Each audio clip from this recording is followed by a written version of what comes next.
जो लोग इस वीडियो को देखने के बाद में चैनल को सब्सक्राइब नहीं करते वो 3 दिन में गायब हो जाते हैं।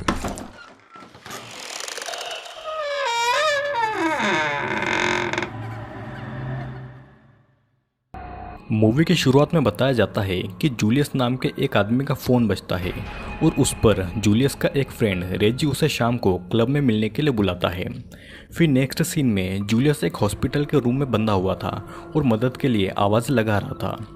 वहाँ पर एक डॉक्टर थॉमस अंदर आता है जिसने जूलियस को किडनैप किया हुआ था। थॉमस एक साइको सर्जन था। वो ये बताता है कि जूलियस की एक्स वाइफ निकोल भी थॉमस के पास ही वाले रूम में कैद है। वो थॉमस को दिखाता है कि निकोल एक रूम में बंद है। जूलियस निकोल को देख सकता था लेकिन उसकी आवाज़ नहीं सुन सकता था और वहीं निकोल जूलियस की आवाज़ सुन सकती थी लेकिन वो उसे देख नहीं सकती थी।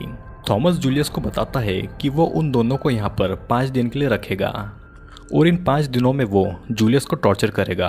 अगर जूलियस टॉर्चर सह सका तो वो निकोल को जिंदा छोड़ देगा और जूलियस को मार देगा। और अगर जूलियस को टॉर्चर से बचना है तो उसे बस एक बार एक वर्ड कहना होगा, इनफ, जिसका मतलब होता है बस करो।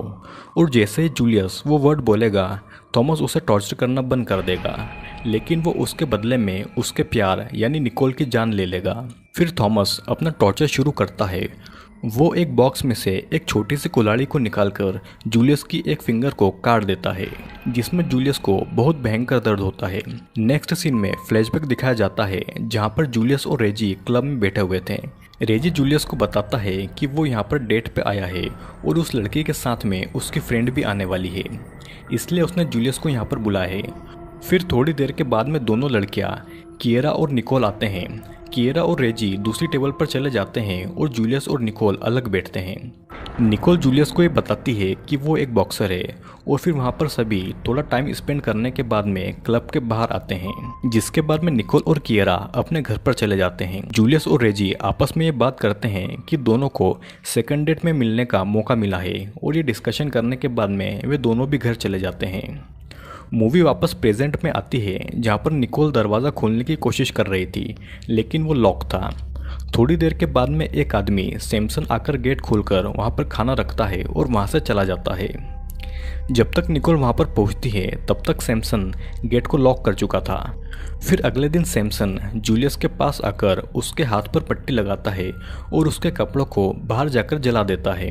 फिर वो जूलियस को दूसरे रूम में ले जाकर रूम के बाहर दूसरे कपड़े रख देता है और वहाँ से चला जाता है। नेक्स्ट सीन में जूलियस रेजी के घर पर था और उसके कपड़ों पर कॉफ़ी धुल जाती है जिसे साफ करने के लिए वो बाथरूम में चला जाता है और वहाँ पर उसे अपने पैर में एकदम से दर्द महसूस होता है।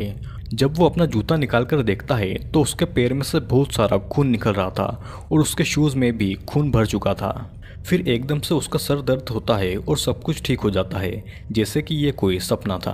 फिर नेक्स्ट सीन में जूलियस, रेजी और किएरा निकोल का मैच देखने आते हैं। निकोल पहले फाइट के लिए तैयार हो रही थी और थोड़ी देर के बाद में वो मैच के लिए आती है और वो उस मैच को जीत भी जाती है। मैच खत्म होने के बाद में सभी बाहर आते हैं जहाँ पर निकोल बताती है कि उसे और जूलियस को डिनर पर जाना है। वो दोनों रेस्टोरेंट में जाते हैं जहाँ पर उनका खाना आने में ज़्यादा टाइम लग जाता है।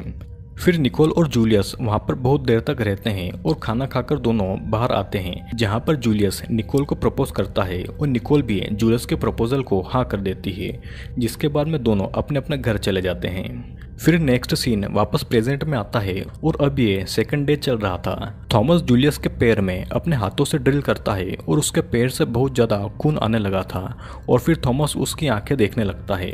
अगेन ये सीन यहीं पर कट होता है और हमें फिर से फ्लैशबैक दिखाया जाता है जहाँ पर निकोल जूलियस के घर जाकर उसे बताती है कि उसका दिन बहुत बुरा गया। फिर थोड़ी देर के बाद में जूलियस की आंखों में दर्द होने लगता है और यहाँ पर थॉमस जूलियस का ऑपरेशन करके उसकी एक आंख को निकाल देता है, जिसके बाद में अगेन ये मूवी वापस पास्ट में आ जाती है। निकोल और थॉमस नींद से जागते हैं और एक दूसरे को बताते हैं कि कैसे वो अपनी फर्स्ट डेट पर मिले थे। सीन अगेन प्रेजेंट टाइम में आता है और नेक्स्ट सीन में जूलियस की आंखों पर पट्टी बंधी होती है और उसमें से खून निकल रहा था। जूलियस अपने आप को दिलासा देता है कि वो बिल्कुल ठीक है और टीवी पर निकोल उससे माफ़ी मांगती है।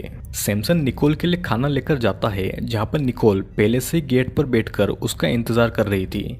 जैसे ही सैमसन गेट खोलकर खाना रखता है निकोल उसका हाथ पकड़ लेती है और उस पर हमला कर देती है। सैमसन निकोल से अपना हाथ छुड़ाने के लिए निकोल के हाथ पर चाकू से मारता है। वो जल्दी से गेट बंद कर देता है और जाते जाते वो निकोल से पूछता है कि कहीं उसे ज़्यादा लगी तो नहीं, और वो इसके लिए उससे माफ़ी भी मांगता है। निकोल सैमसन को रोककर उससे बात करने की कोशिश करती है और वो पूछती है कि क्या जूलियस जिंदा है या मर गया, जिस पर सैमसन बताता है कि जूलियस अभी तक जिंदा है। फिर निकोल सैमसन से ये भी पूछती है कि थॉमस ने उन्हें ही यहाँ पर टॉर्चर के लिए क्यों चुना है, लेकिन इस बारे में सैमसन को कुछ भी पता नहीं था और वो वहाँ से चला जाता है। अब डे 3 शुरू होता है और थॉमस एक एसिड की बोतल लेकर आता है। थॉमस एसिड की एक एक बूंद को जूलियस के पैर पर डालना शुरू कर देता है, जिससे कि जूलियस का पैर जलने लगता है और वो दर्द से तड़प रहा था। थॉमस जूलियस को याद दिलाता है कि वो चाहे तो ये सब रोक सकता है और उसके लिए उसे बस एक वर्ड कहना होगा, इनफ, जिसके बाद में जूलियस यहाँ से जा सकता है। लेकिन जूलियस कुछ भी नहीं कहता और इस दर्द को सहता है, जिसके कारण उसका पैर पूरी तरह से जल जाता है और फिर थॉमस रूम से बाहर निकलकर चला जाता है। फिर अगेन सीन फ्लैशबैक में जाता है जहाँ पर रेजी और कियारा की शादी का दिन था। फंक्शन शुरू होने के कुछ देर के बाद में जूलियस निकोल को शादी के लिए प्रपोज करता है और निकोल जूलियस का शादी का प्रपोजल हाँ कर देती है। फिर मूवी वापस प्रेजेंट में आती है जहाँ पर थॉमस उस रूम से बाहर आया था। उसे याद आता है कि पिछली बार कैसे वो किसी और कपल को टॉर्चर करने के लिए यहाँ पर लाया था और उस लड़के ने थोड़े टॉर्चर के बाद इनफ बोल दिया था, जिसके बदले में थॉमस उस लड़के की लवर को मारने के लिए गया, लेकिन उस लड़की ने पहले ही अपना हाथ काटकर अपनी जान दे दी थी। थॉमस को यह देखकर बिल्कुल भी अच्छा नहीं लगा था और उसने वापस बाहर आकर उस लड़के को हथौड़े से पीट कर मार दिया था। यहाँ पर सैमसन निकोल से वापस बात करने के लिए बैठता है और वो उसे बताता है कि इटर्नल लव जैसी कोई चीज़ नहीं होती, सबका प्यार एक ना एक दिन ख़त्म हो ही जाता है और थॉमस दुनिया को यही बताना चाहता है और इसीलिए थॉमस कपल के साथ में ऐसा करता है। लेकिन थॉमस लास्ट में दोनों लोगों को मार देता है और वो सबसे झूठ बोलता है। सैमसन के साथ भी थॉमस ने यही किया था, लेकिन थॉमस का साथ देने की वजह से उसने सैमसन को जिंदा छोड़ दिया। फिर निकोल सैमसन से जूलियस को जान से न मारने की रिक्वेस्ट करती है, जिस पर सैमसन गुस्से में आकर बोलता है कि निकोल ने भी जूलियस को चीट किया था और उसे ऐसा बिल्कुल भी नहीं बोलना चाहिए। सैमसन निकोल पर बहुत जोर से चिल्लाया था, जिसके लिए वो उससे माफ़ी मांगता है और वहाँ से चला जाता है। अब डे 4 शुरू होता है और थॉमस ने जूलियस को खड़ा करके उसके हाथ बांध रखे थे। थॉमस फिर से जूलियस से पूछता है कि क्या वो अभी भी इनफ वर्ड नहीं बोलेगा, जिस पर जूलियस कुछ भी नहीं कहता। थॉमस फिर उसकी पीठ पर लोहे की चेन से मारने लगता है और जूलियस को अपना पास्ट याद आता है जब वो एक गार्डन में बैठा हुआ था और निकोल वहाँ पर आकर उसका सामान वापस लौटा देती है और हमें यहाँ से पता चलता है कि उन दोनों का डिवोर्स हो गया था, क्योंकि निकोल ने जूलियस के बेस्ट फ्रेंड के साथ मिलके जूलियस को चीट किया था। फिर अगेन ये मूवी वापस प्रेजेंट में आती है जहाँ पर थॉमस जूलियस को उस चेन से मार रहा था। जूलियस की पीठ पर चेन के निशान पड़ चुके थे और उसकी पीठ से खून बहना भी शुरू हो गया था। निकोल को सिर्फ जूलियस के चिल्लाने की आवाज़ें आ रही थी और वो उस गेट को खोलने की नाकामयाब कोशिश करती है। फिर यहाँ पर थॉमस एक स्क्रू ड्राइवर को जूलियस की पीठ में घुसाता है और उसे वापस निकाल लेता है। सैमसन ये सारी चीज़ें सीसीटीवी कैमरा में देख रहा था और वो जूलियस को जिंदा रखने के लिए वहाँ पर पहुँच जाता है और थॉमस को रोक देता है, जिसके बाद में थॉमस सैमसन को जूलियस को साफ करने के लिए कहकर वहाँ से चला जाता है और सैमसन अपनी सफाई करने के काम में लग जाता है। फिर ये सीन यहीं पर कट होता है और शिफ्ट होकर जूलियस और निकोल की शादी वाले दिन पर आ जाता है। लेकिन ये जूलियस का एक सपना था और निकोल जूलियस से कहती है कि वो इसमें जाना चाहे तो जा सकता है और जो भी करना चाहे कर सकता है। जूलियस से कहता है कि वो बस इसी तरह से मरना चाहता है, लेकिन इस पर निकोल उसे समझाती है। फिर मूवी वापस प्रेजेंट में आती है जहाँ पर निकोल के रूम का गेट खुला हुआ था। फिर मूवी वापस प्रेजेंट में आती है जहाँ पर निकोल के रूम का गेट उसे खुला हुआ मिलता है।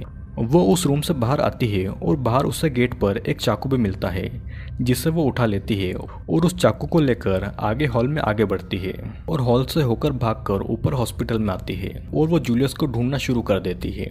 निकोल को जूलियस के चिल्लाने की आवाज़ें आ रही थी और वो जूलियस की आवाज़ का पीछा करते करते उसके पास पहुंच जाती है और वो उसे खोल देती है, जिसके बाद में दोनों उठकर भागने लगते हैं और थोड़ी दूर पर पहुंच जाते हैं। फिर तभी थॉमस रूम में जाकर देखता है कि जूलियस गायब है और उससे बेड पर चाकू मिलता है जो निकोल वहाँ पर भूल गई थी और वो चाकू को उठाकर उन दोनों को ढूंढने के लिए निकल जाता है, जहाँ पर उसे रास्ते में सैमसन मिल जाता है और थॉमस उसे जान से मार देता है।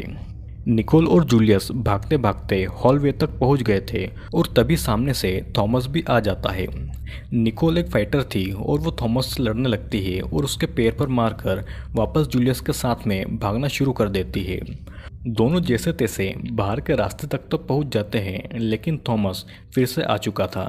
निकोल और थॉमस के बीच में फिर से लड़ाई होती है, लेकिन अब निकोल थोड़ी कमज़ोर होने लगी थी। उसकी मदद के लिए जूलियस आकर थॉमस को पकड़कर उसे मारने लगता है।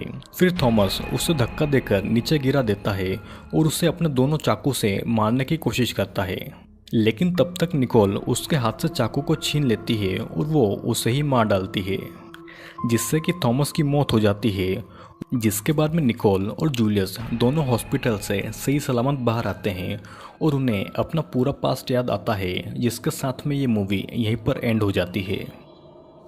तो दोस्तों, मूवी में ये बताया गया है कि थॉमस नाम का एक साइको डॉक्टर अक्सर कपल्स को किडनैप करता था और वो उन्हें टॉर्चर करता था, क्योंकि उसे लगता था कि इटर्नल लव जैसा कुछ भी नहीं होता। लोगों का प्यार एक दूसरे के लिए एक न एक दिन खत्म हो ही जाता है, लेकिन अभी भी कई लोग इसमें फंसे हुए हैं। थॉमस अपने टॉर्चर के इस एक्सपेरिमेंट से ये प्रूव करना चाहता था कि अपने आप को बचाने के लिए कोई भी अपना प्यार भुला सकता है, और इसीलिए उसने इस बार जूलियन और निकोल को चुना था, क्योंकि उनका डिवोर्स हो चुका था, लेकिन दोनों में प्यार अभी भी था। जूलियन थॉमस के इस एक्सपेरिमेंट में हार नहीं मानता और अपने प्यार को साबित करके वहाँ से सही सलामत बाहर भी निकलता है। आई होप दोस्तों आपको ये वीडियो ज़रूर पसंद आया होगा। वीडियो पसंद आया हो तो लाइक करें, कमेंट करें, और अगर आप इस चैनल पर नए हैं तो चैनल को सब्सक्राइब करना ना भूलिएगा, क्योंकि मैं जल्दी यहाँ पर वीडियो डालता रहता हूँ।